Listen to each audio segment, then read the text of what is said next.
Welcome back to Nolan Lave Wargaming. This is War in the Pacific Admirals Edition, play-by-email campaign playing as Japan, Scenario 1. And we are now setting up the January 10th, 1942 turn. Where we left off, we probably had the most lackluster turn of the campaign so far. Not a whole lot going on. We had another raid on Singapore where we just bounced bombs off the armor of the Prince of Wales. Failed to track down some cruisers that were poking around the Solomons, failed to intercept an unidentified ship hanging around the Solidus Sea. Yeah, and we even tried to attack the enemy armies at Cabantu on Luzon and failed to overrun them, force them into a retreat or surrendering. Not all that much going on. That said, we did get credit for a whole lot of sinkings that turn. For one thing, the Enterprise came onto the kill list, so we got a huge boost there. This is probably accurate. I mean, the Enterprise made it to Loudon, but it was in such horrible condition, it's very unlikely that it left. We also got credit for the Repulse. I don't think we damaged it last time we saw it enough to put her down. In fact, there's a fairly good chance we'll be seeing her this turn. Same deal with the Java. I don't really have any reason to believe that it went down either. And then the S-36 is interesting. Sunk by a Mark 6 mine. That is a U.S. Navy mine.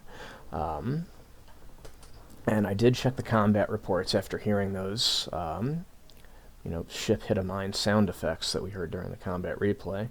And sure enough, the S-36 is reported as hitting a mine at Manila. So file that under freak accident. That's not a bug. It's just an incredibly rare event for somebody to hit their own mine. But once you hit them, they don't discriminate. In the air, really uneventful day. We did better than the enemy 7-2 in terms of air-to-air kills. Only having a Nell and 1-0 shot down while taking down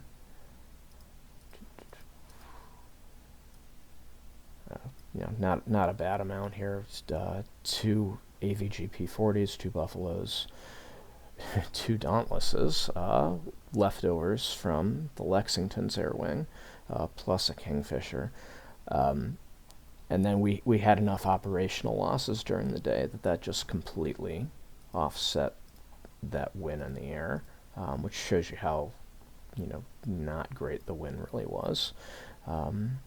So yeah, nothing really going on there. There was basically no point gain, which is kind of interesting with the Enterprise and Repulse coming on.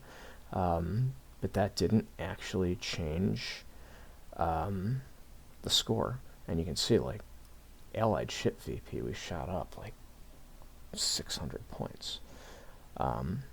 We didn't lose 600 points anywhere else. So I guess just the full score is probably based on truth data.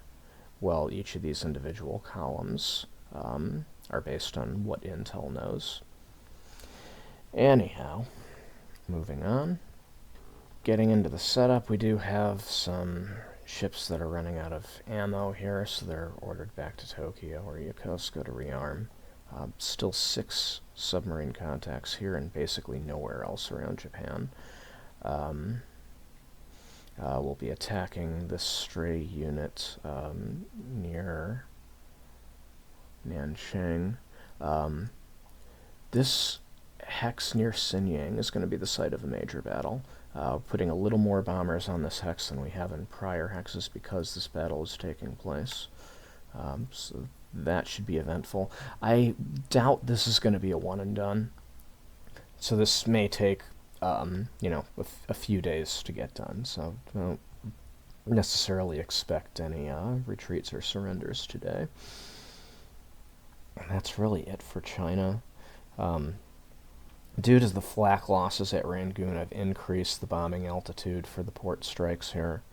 Not too much else to say about that. In Burma, the 33rd Division has arrived, and we're going to move it over to Rahang. I think once that's ready to start moving, we'll go ahead and put a move on Rahang, just because this probably isn't enough to defeat a division here, especially since we're going to have additional troops in the form of this tank regiment, plus, what do we have, 2 infantry regiments here? 1 infantry regiment and change. So probably enough to defeat Moulmein. So what I'm thinking is I can take it now while the forts are relatively low, and take less casualties than I would doing it later.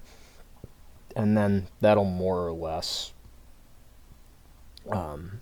just put me in a good position when I want to finally make this crossing. Since this isn't a base on the other side of the river, this isn't as hazardous of a crossing as it might otherwise be. Singapore, we've got more predictions for thunderstorms, so gonna take it easy again. I did leave the Sally and the Lilies that flew the mission last time on attack orders, but I switched them over to the airfield. So some other good news, over in Kotabaru we finally had the Nell reinforcements arrive. The replacement aircraft were spawned in Japan, so they had to fly their way over. There's still 2 more that haven't made the trip. They're in Cameron Bay now, but we should have them shortly, in another day or 2. Enemy submarine presence off Kuantan now. Used to be off Patani and Singora. They've moved down. Because of that, I'm backing off this covering force. But then the ASW patrols are moving down. I did not move the aircraft down because the bases are already kind of overcrowded, and I don't want to exacerbate that with additional ASW aircraft. Alright, so most important event of this coming turn. So Carrier Division 2 did stumble into an enemy destroyer last turn, and then we did not gain contact on it, which kind of tells me, oh, I already reset the patrol areas. The patrol areas for Carrier Division 2 were mostly facing west last turn because of these big arcs coming out of Ambon. So I think the most likely thing that happened with the destroyer is they were going east, which probably means that they're on their way to Kopang. I mean, this is just kind of a wild-ass guess, but I think he's going to Kopang. This cargo ship, he'll escort, and then the cargo ship's going to evacuate something. So, like, there's 4 auxiliary aircraft here, some troops here. He's worried about the base being overrun soon, rightfully so. So it's part of an evacuation. That's my read on it anyways. So we didn't hit Surabaya last turn, and also, he didn't reinforce Surabaya. The fighters are still here at Makassar. Fighters still here at Palembang. So that move we were predicting of him putting massive amounts of fighters at Surabaya didn't happen. So if it didn't happen last turn, if he didn't feel that threat to Surabaya, I don't think he's going to feel it this turn either. And he also doesn't hold detection on Carrier Division 2 at the moment. Now, of course, he did sight them, probably around here somewhere, due to me coming through here while the destroyer was coming through there. So he knows they're in the general vicinity. But he knew they were in the general vicinity when they were up here or whatever last turn. Close enough to strike the ships at Surabaya that were not disbanded into port. And he didn't feel that Surabaya was under threat then, so I guess why would he now? So this is going to be a maximum effort port strike on Surabaya minus any strikes we fly due to enemy ships actually being detected. And there's a good chance the repulse is here, so I mentioned we're going to see the repulse again. That's probably going to be it. This has the potential to be quite a major strike. That said, with all the trouble we've been having at Singapore, particularly with the Nells not flying with 800 kilogram armor-piercing bombs that we need to take care of Prince of Wales, I think that's going to make Carrier Division 2 the lead for, I guess we'll say, the final phase of the assault on Singapore's port. So after we work over Surabaya fairly good, I'd like to send them right through the Java Sea, maybe hit Batavia and Palembang on the way, but we definitely want to save something for Singapore. So that's coming. Fuel state should be pretty good. Yeah, it's good. It's not great since we did sprint. So while they're working over, we have a replenishment task force that's starting to form up. We've got 3 of the oilers so far. Yeah, they've already taken all the fuel at Babel Doab. Yeah, so it happens. They had to refuel the baby KB. We have 2 more, and they've taken their fuel from Brunei. So they'll be working their way over soon. So we should have somebody to gas up the carriers. Of course, if I need to do attacks on 4 bases, I may need to replenish sorties too. So hopefully we don't encounter that much. Although if I do encounter a lot, I guess it's a good problem to have. Since it's getting so busy, I've decided Carrier Division 1 is going to head over here too. So they started moving off to the southeast.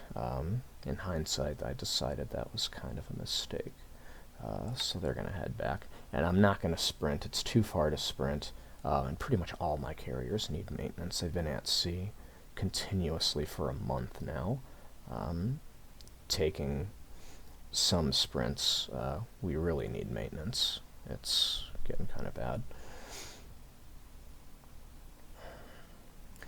We'll be attacking at Kendari. I'm pulling these ships out. They have not completed unloading, but with the Dauntless threat coming out of Makassar, they just need to get out. Speaking of the Dauntless threat at Makassar, the covering force has been switched over to bombardment, and they are going to hit Makassar hopefully before the sun rises. 1, 2, 3, 4, 5, 6. It's 6 hexes. Moving at maximum speed is 9, so they should get it. And Makassar is a clear hex, so that should mean there's going to be quite a bit of damage. We also see there's barely anything defending this hex as far as land forces go, so I'm expecting the bombardment to be quite devastating to the air forces there. So that'll be one of the early indications of success on this turn. If that bombardment does not disable a whole bunch of fighters, then that might not bode well for the Surabaya strike. So just something to keep an eye on. The Tayo has closed in on Babel Doab, so they've taken on the Kauai detachment. Some good news about this detachment is I was able to order them to resize to the size of the Tayo. So this detachment of 9 is going to grow to 27, so this is going to be a fairly powerful squadron when they report back to their base with zeros.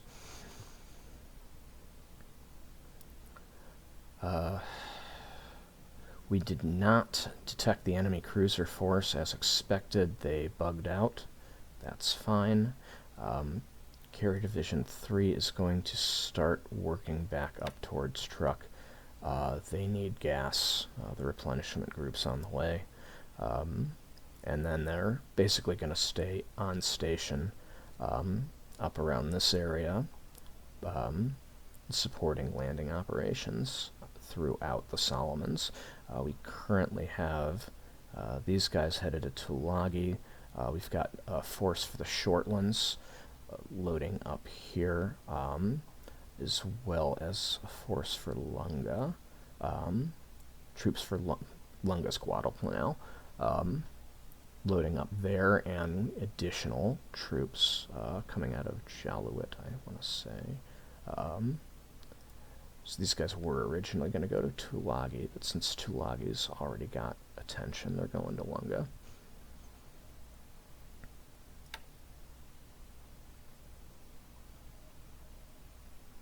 Also have an additional naval guard unit ready at Nauru, so that'll be another trip. Antang Java is going to be occupied by the Tarawa troops. And then we also have a new naval guard unit that just arrived at Tokyo. So I'm railing them to either Kobe or Osaka. It was Kobe because they have transports here. I originally wanted to use Tokyo as my, main, let's ship the troops out of here base. But, since there's 6 submarines lurking outside it, I'd rather just take a completely different path that avoids the enemy submarine presence. I think that's going to do it. Yeah, we don't need to mention either of those guys. Alright, so I'm going to close it out there, and we'll see how it goes on the replay. Thanks for watching. Here we go, combat replay for January 10th, 1942. Let's get Surabaya.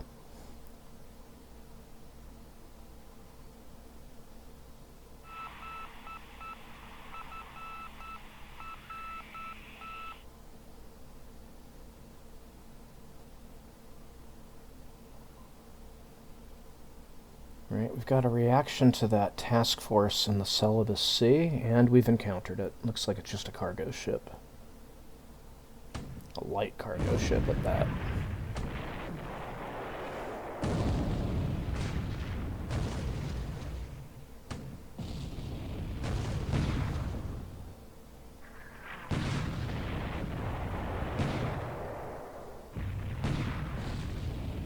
I wonder if this guy was just out here to test our response.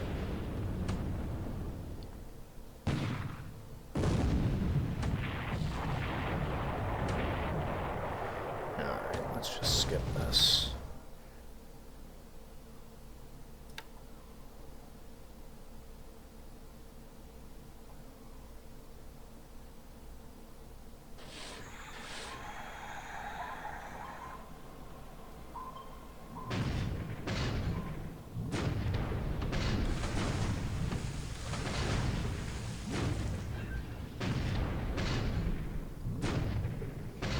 Damn. We'll get these guys one of these days.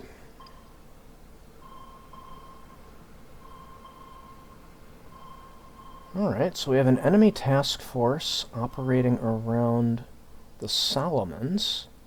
Hopefully we resume contact on these guys because we've got a carrier battle group in this vicinity. And I would like to attack these guys.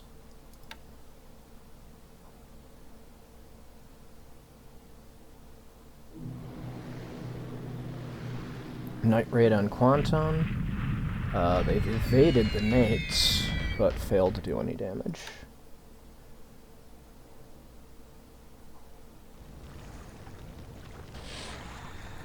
Oh, there's an enemy ship sinking. I'm gonna go out on a limb and guess that's the light cargo ship in the Celebes Sea.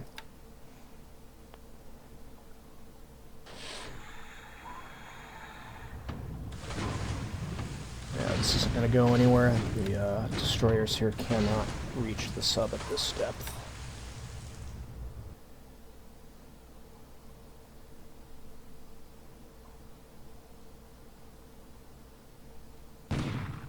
Alright, here's some bombardment of Makassar.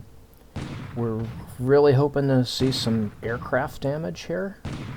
If we don't, that's a bad sign because it suggests that they may have rebased to Surabaya. And we do indeed have quite a bit of aircraft damage, including F4, F3 alphas. So that's kind of interesting. I don't know if that's VF2 or VF6, but it is interesting that they ended up here. And it's more evidence in support of the idea that the carriers have been lost. guess they'd fly their way back to the carriers if they could. Yeah, this isn't going to go anywhere.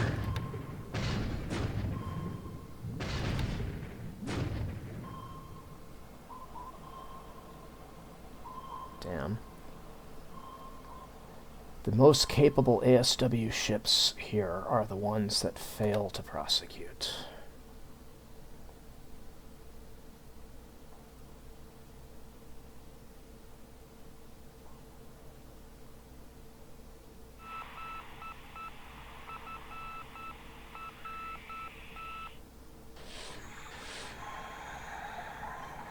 Come on, get him this time.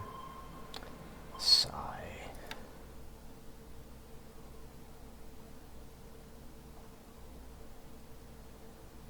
Alright, hoping for some big news at Surabaya and off the Solomons. We also have an enemy task force that looked like it was detected around Suva, I think. I guess we can call it the Southern Merchant Route if it's not Suva.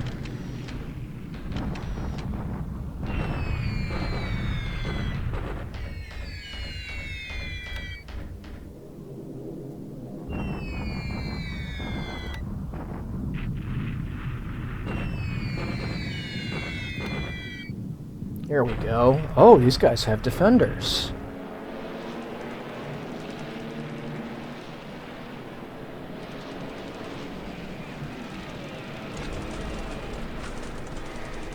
That is interesting. So these would appear to be carrier-based aircraft.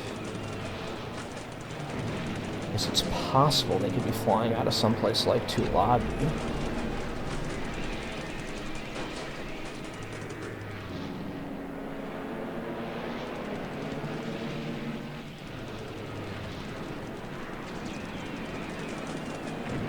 Nice.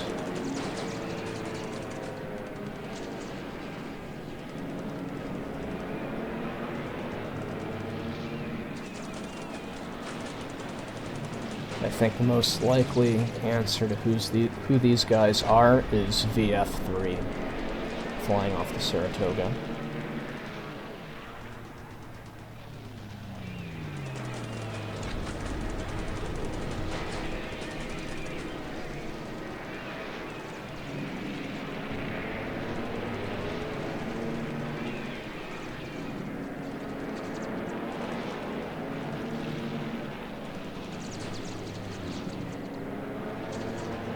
Outnumbered.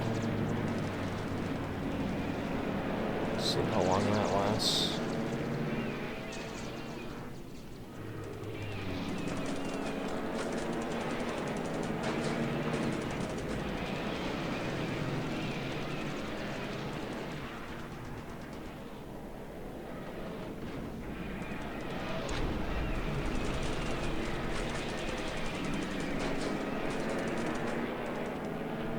Lovelace, that's a familiar name. I think we could probably use that pilot to identify the squadron.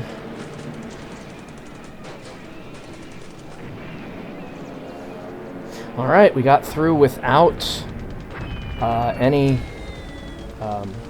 attacks on our bombers, so that should increase the bomber accuracy. And of course we can see that it is indeed the Saratoga that's present. So far, we're only hitting it with 60-kilogram bombs from Vals, which really aren't going to do a whole lot of damage. Our Kates are carrying torpedoes, though, so if we can hopefully get some Kates in on this. There we go! Yes. Here we go. Aw.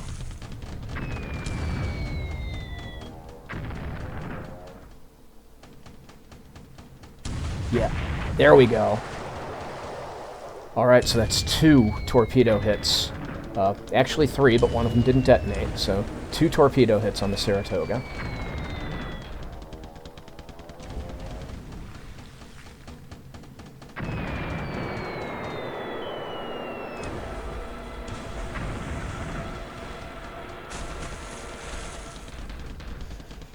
Alright. 14 bomb hits. That sounds like a lot, but honestly, I don't think those bombs did a whole lot of damage. The torpedoes, on the other hand, almost certainly incapacitated Saratoga's flight ops. Almost certainly. And at least she's on fire. As for air-to-air, it was just 2-2. 2 Wildcats, 2 Zeros. Can't complain. Can't complain at all. There's a good chance we've got some incoming fighters, or an incoming strike of their own. I think we can handle them. If they had 22 Wildcats on defense, I can't imagine they have that many Wildcats escorting. Well, we'll see.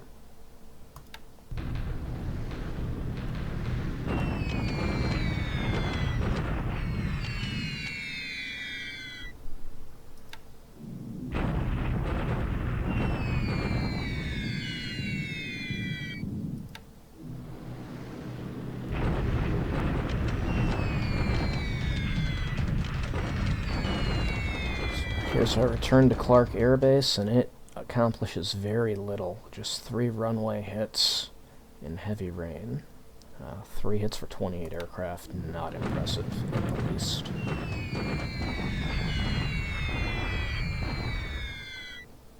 Another unimpressive attack. This is a relatively defensible hex. It's pretty important that we hit these guys. This is the unit that just crossed through the mountain spaces into the rail lines, and this is a very good result. 91 casualties, including 7 combat squads disabled. Clear skies are helping. This hex is just as defensible as the forested area there.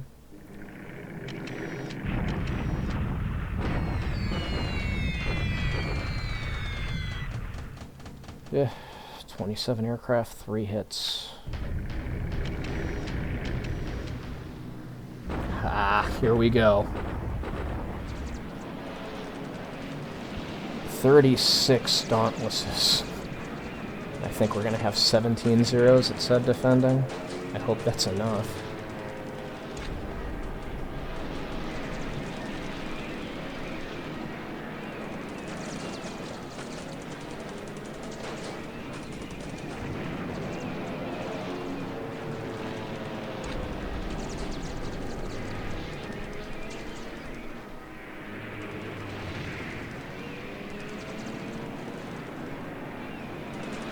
Slow rate of response here is really making me nervous.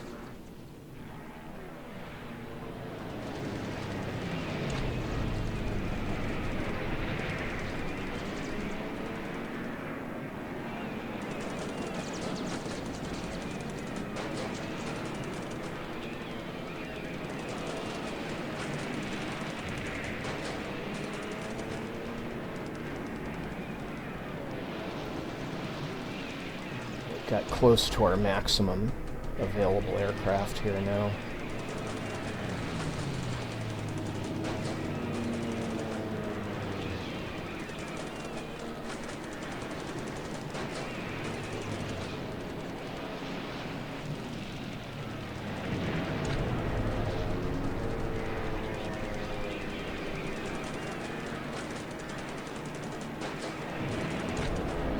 And we actually almost outnumber them now. 14 get through.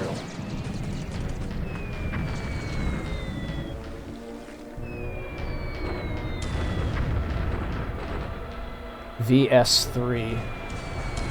Well, we already know it's the Saratoga, so I guess it doesn't really tell us anything. Alright, so no surprises there. Very poor accuracy when you consider that they've been getting harassed by fighters the whole way in. That they're not very experienced. So that was 12 SBDs lost by my count. And I don't think Flak got any of them, which is disappointing. Not that it matters that much, because I don't think they have anywhere good to land. They will probably land at Tulagi or Shortlands if there's a base available there. Otherwise, they're going straight into the drink.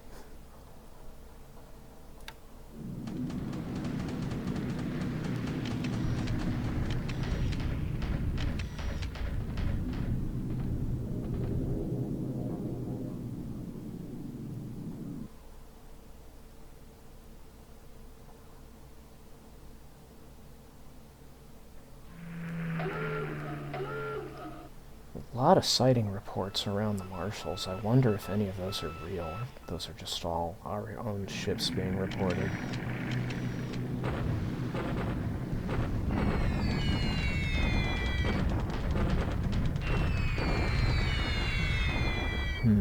One port hit, lots of flak damage. I may want to discontinue these attacks since they're not really producing anything.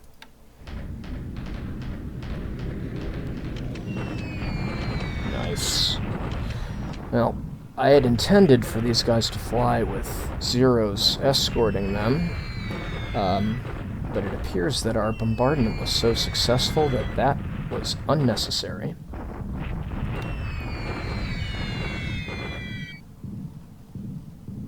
Plenty of damaged aircraft on the ground, including one Wildcat confirmed destroyed. Plenty of base damage.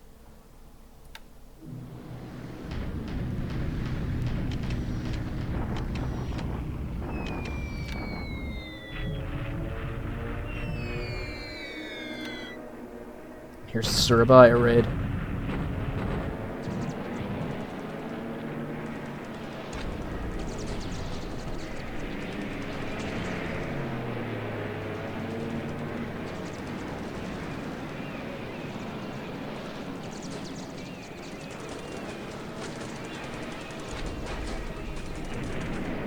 This isn't the level of enemy fighter cover that I was worried there might be.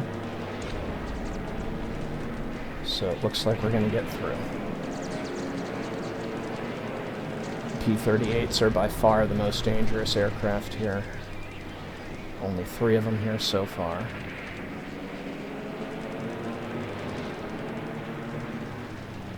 Yep, and the P-38s get one.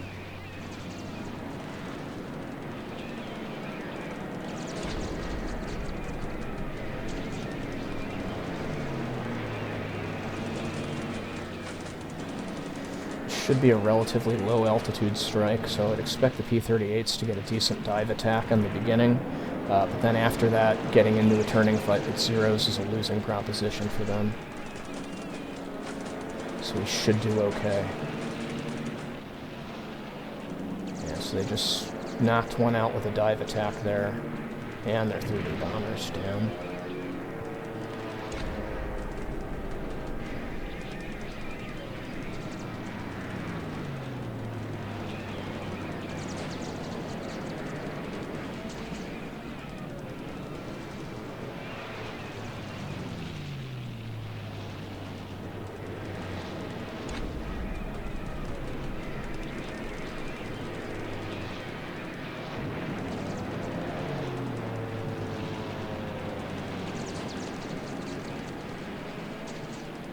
Alright, so we lost 3 of each kind of bomber. I think we just lost a Kate to flak, too.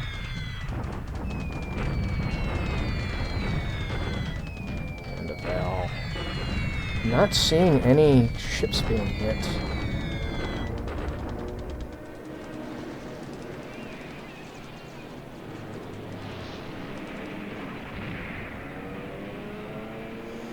Alright, so that did not work out. Let's see what we're attacking. Calling this an air attack. Okay, so it is a port attack. The Kates are carrying the 800 kilogram bombs. And we just didn't hit anything? I guess the heavy rain just took the wind out of our sails. Well, I mean, in any case, the numbers aren't horrible. We ended up losing 4 Kates total and 5 Vals, along with 1 Zero, and in the process took out 4 of the Buffaloes and 1 of the Demons. So, at least in the air, it wasn't a disaster. But man, what a swing and a miss in terms of, you know, we got this many attack aircraft on their port and came up with nothing. Alright, second raid on the Saratoga.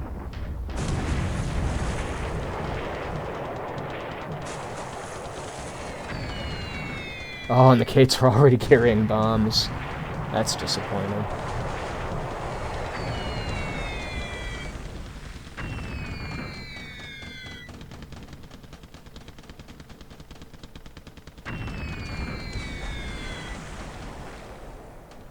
Why are you attacking destroyers? Well, heavy damage on the New Orleans. That's nice. +2 bomb hits on the Saratoga for heavy fires. Kind of a wasted raid, since so many other ships besides the Saratoga were hit. Heavy smoke obscuring Saratoga. That probably has something to do with why it wasn't attacked more. Yeah, it is what it is. It's not like the Saratoga has anywhere to go. I'm assuming she can't move very quickly.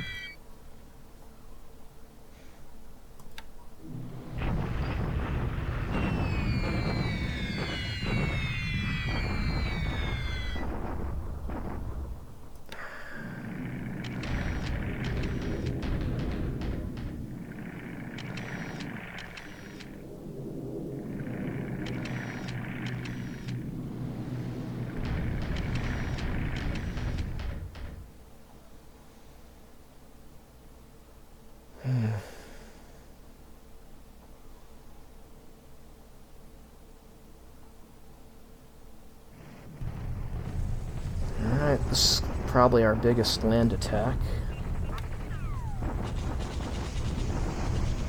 We got him. A little surprised we did it on the first try. Oh wow, we end up with 5-to-1 odds. Wow, why was their adjusted defense so low? From 819 to 265 in such a defensible hex. Wow. Leaders and experience are the displayed malices. Holy cow. 12,000 casualties. Ha. Man, that had to hurt. That had to hurt a lot.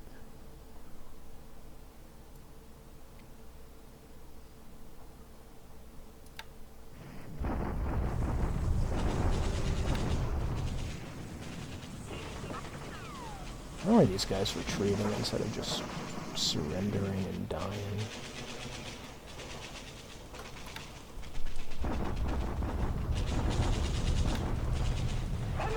And Kandari is now ours. Another important airbase.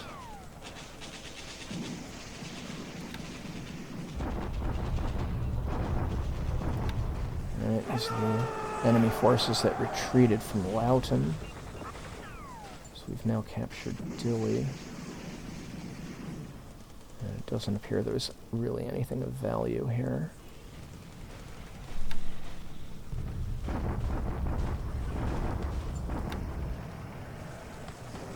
Alright, got one Philippine Army unit to surrender. The other one is sticking around and retreating.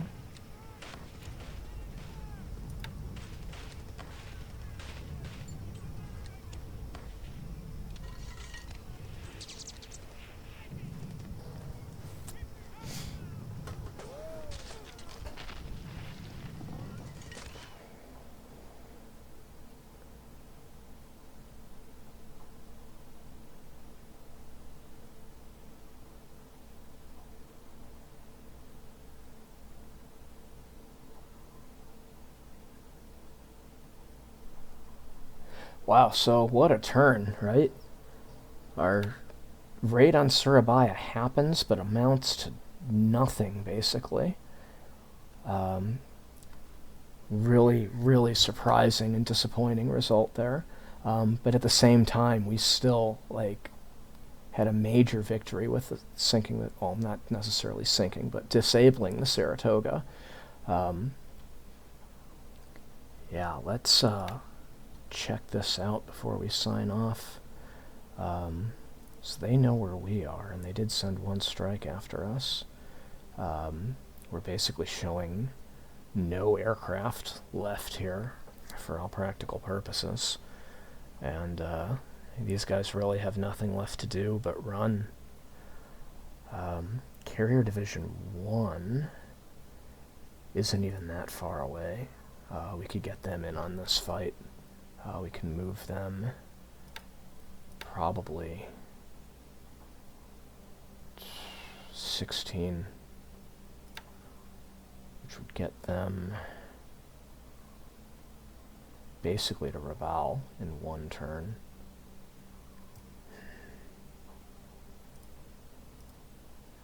And another thing to keep in mind is that,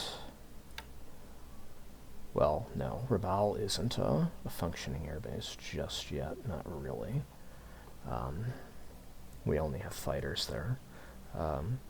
But if we're fighting crippled ships, Betties might still be able to hit them.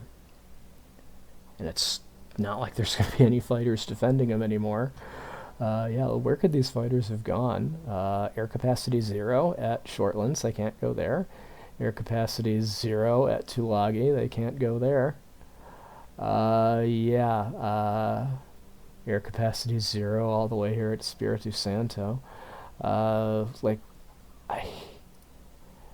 What's the nearest? Is it Cooktown? 17 hexes. Can they make 17 hexes? Actually, they probably shouldn't calculate the range from their carriers. You should calculate it from mine. So they had to fly 7 plus 24. So can a Dauntless fly 31 hexes? I guess that's the question. And I'm sure when I put this up on YouTube, I'll go ahead and superimpose the Dauntless's range up there, so that question will be answered at that time. But I'm going to leave it there. We will discuss the events of this turn in more detail while we are doing the setup for the January 11th turn. So thanks for watching. Well, guys, it looks like I lied about seeing you for the setup for the next turn, because as you might tell from the title I'm going to give this video on YouTube, this campaign has come to an end. Essentially what I was told, as far as I'm willing to share, is that the campaign was no longer fun due to errors that had been made. So my allied opponent has thrown in the towel, and that's going to be the end of this. So this isn't so much going to be a post-turn analysis as it is a post-campaign analysis. But with that in mind, and as you might notice from the way the screen looks at the moment, he was kind enough to hand me the keys. So I am actually looking at his setup screen for the next turn. So biggest question on my mind, and possibly yours if you're following around, is what's the fate of the Saratoga? So here's the answer to that. She's capable of 10 knots. She is on fire. System damage is pretty bad. Flotation damage is moderate. Despite those 2 torpedoes historically being enough to sink the Lexington, the same class ship is doing pretty okay. Not in any immediate danger of sinking, but clearly disabled from flight ops. And speaking of which, you can also see that really Carrier Air Wing 3 is essentially been completely wiped out. No surprises there. We knew they didn't have anywhere to land. So that is what it is. Kind of interesting configuration here. We can see there were 18 SBD-2s aboard from the Scout Squadron. So we can presume that these were brought on board to act as full-time Scout aircraft, while VS-3 and VB-3 were dedicated entirely to offense, which is why we saw that rate of 36 SBD-3s. But they didn't make it anywhere else. We don't see any aircraft icons at any of these bases, really. It is kind of interesting that Townsville has VT3. So they apparently disembarked VT3 at some point, maybe just prior to this battle, to swap them out with that smaller scout squadron. So kind of interesting move there. But in any case, there really isn't a whole lot that they can do to save this ship at this point. Yeah, there just isn't. I'm not going to be able to go right after them because my ships are basically out of fuel. But yeah, it doesn't really matter at this point. They do have a rather large task force escorting these guys. And we see that the Honolulu is there. If memory serves, that submarine attempted attack that we had included the Honolulu. So we didn't know that was a carrier battle group when the sub attacked, but we can see now that they did intercept the carrier battle group, but the screening ships were able to keep the submarine from even knowing that there were carriers present in the task force, which is pretty cool. Take a quick look at the ships that were sunk, and we'll do it by chronological date. So we can see here that for all my complaints that we did not sink any battleships at Pearl Harbor, we actually did. We got the Oklahoma. So how about that? Makes me a little bit happy.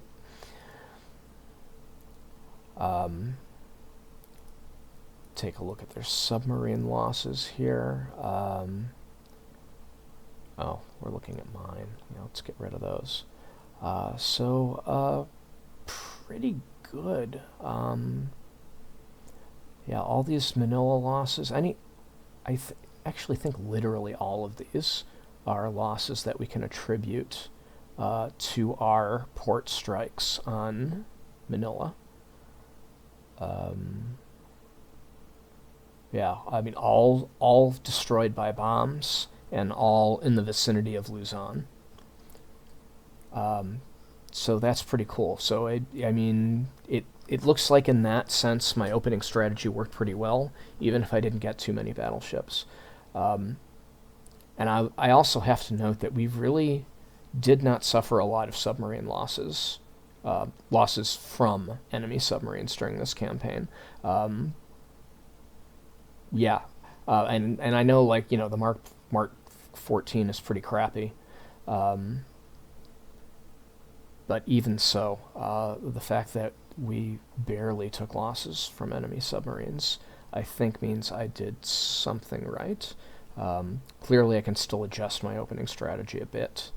But I'm mostly happy with this result here.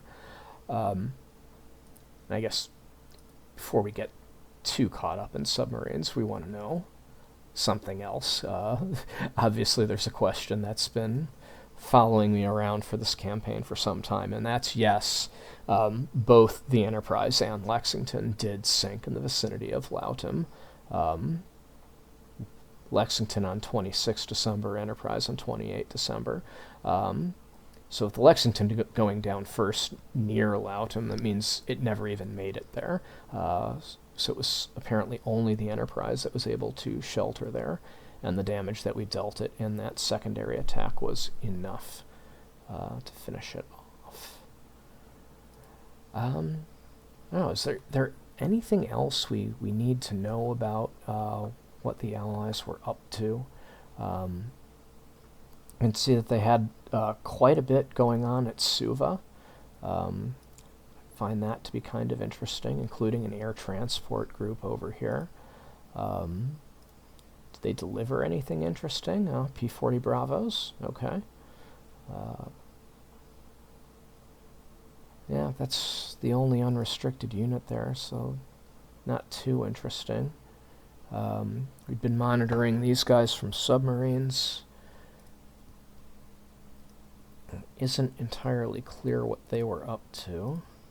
Well, I guess they were delivering some of these guys, so we have basically base forces. They might have been intending to build Pago up.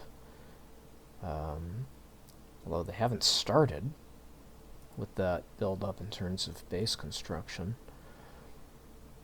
Let's go over to Pearl Harbor. Because it's not really just battleships sunk that we care about. It's how long are they out of operation. So the answer to that is they were actually going to get the Arizona back pretty soon, just 23 days. Another, about 2.5 months for the Nevada. Not much longer for the Tennessee, but then California, Maryland, Pennsylvania, West Virginia were going to be out for quite a long time. Although I guess not forever. I mean, they were still going to get them back. None of these are over a year. So we were watching them probably move battleships back to the coast. Actually, it might be easier just to do it this way. Who else? There we go. That's what I wanted. Okay, so battleships not at Pearl Harbor include the Colorado, which is doing just fine. Yeah, I don't even think this one was at Pearl Harbor. It's not indicating that it was hit by anything, at least. Okay, but that's the only one that's not there. So it does look like, even though we thought we spotted battleships on the west coast, on the south end of the west coast, it doesn't look like that was accurate.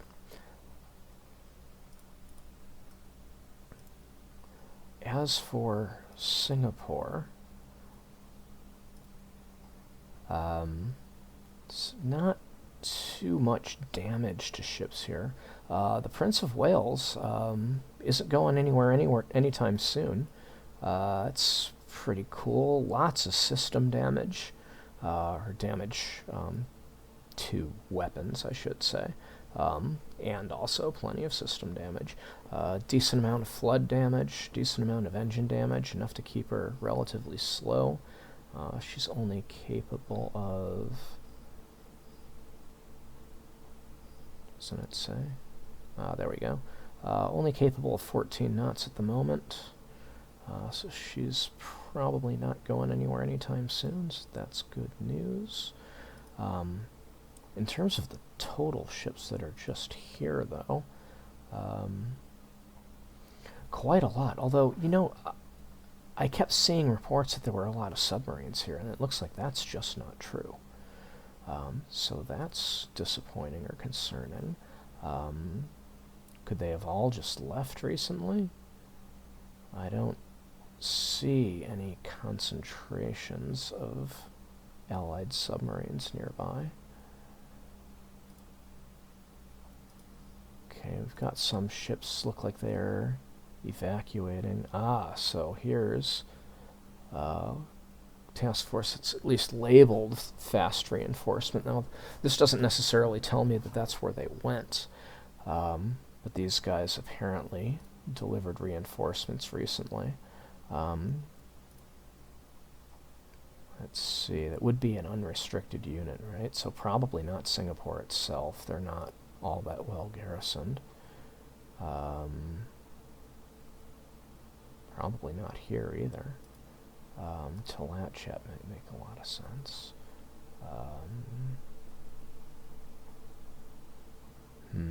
Maybe that's who these are. Yeah, what else would Indian brigades be doing in Java? So that's probably who was dropped off here. It's going to be my guess. So we did see quite a bit of activity at Talatchat on and off. So now we know why. And we can see that they were using Christmas Island as a base. That's kind of interesting, including that's going to be where the repulse is.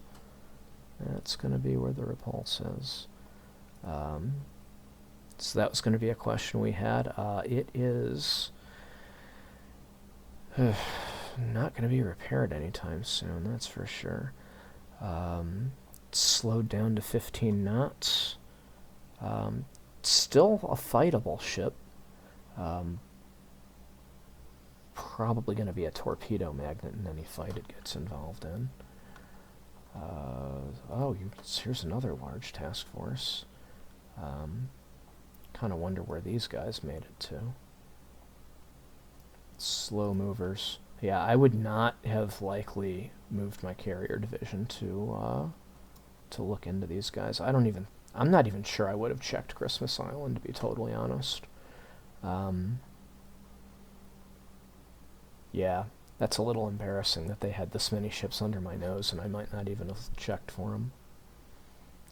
Something to keep in mind for the next campaign. Wow. Look at all these aircraft that made it to Surabaya, including what was left of VB6. Not even just what was left of VB6. VB6 in its entirety. Now that's just weird. Yeah, I don't know why VB6 wouldn't have been fighting from the Enterprise. Well, you know what? It might be because he was doing that thing where he was shuttling his planes around to land bases so much and attacking from land bases. So maybe they just were on a land base when we ambushed his carriers. And that's all there is to that. Only one aircraft from VT6. It's treated as being a complete unit. That's interesting. Some leftovers from VT2.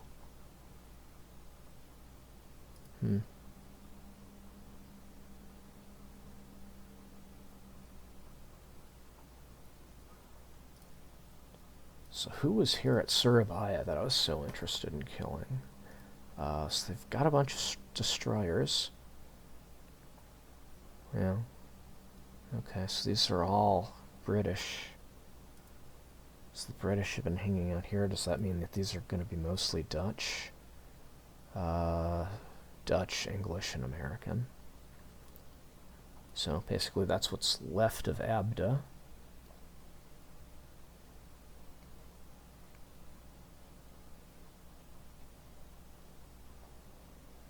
Yeah, so that's disappointing. I thought I was going to be able to get a whole bunch of submarines at Singapore still, and it turns out there's really none there at all. Yeah, way to go, scout planes, for that great classification, right? What's the condition of these cruisers? They're pretty okay, excuse me. Houston's been damaged a bit, but nothing too bad. Can leave at any time. Well, can leave in a few days after it gets reactivated.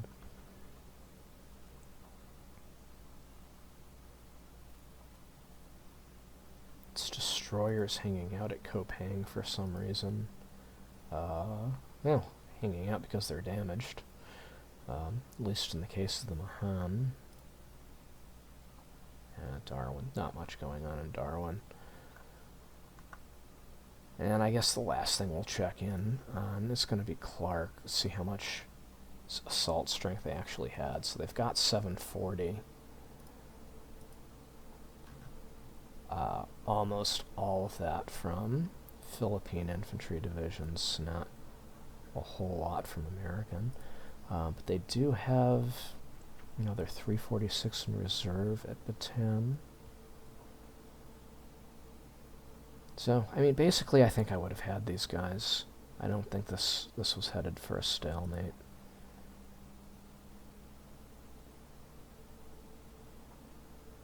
Yeah, I would have been able to overcome these guys pretty easily, I think. Yeah, their disruption is through the roof, thanks to all those bombings. So that's pretty cool. Yeah, so I think I was doing okay. I made a lot of mistakes. I definitely learned a lot. Definitely need to do a better job making sure my forces around New Britain are better protected.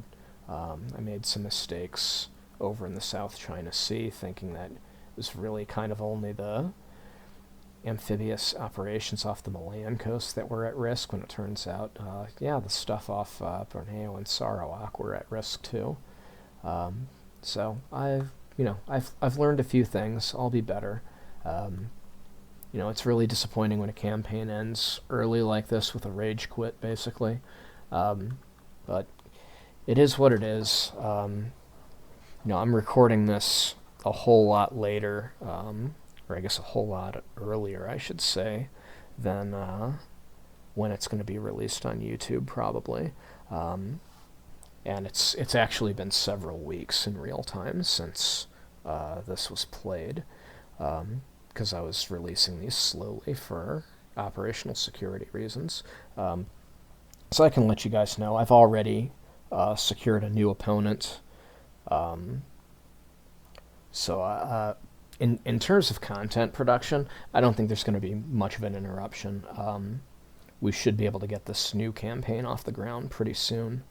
I may or may not slow roll the videos for OPSEC again. Haven't decided on that. But I'm gonna end it there. So I just want to thank everyone that's been tuning in. I appreciate your patience.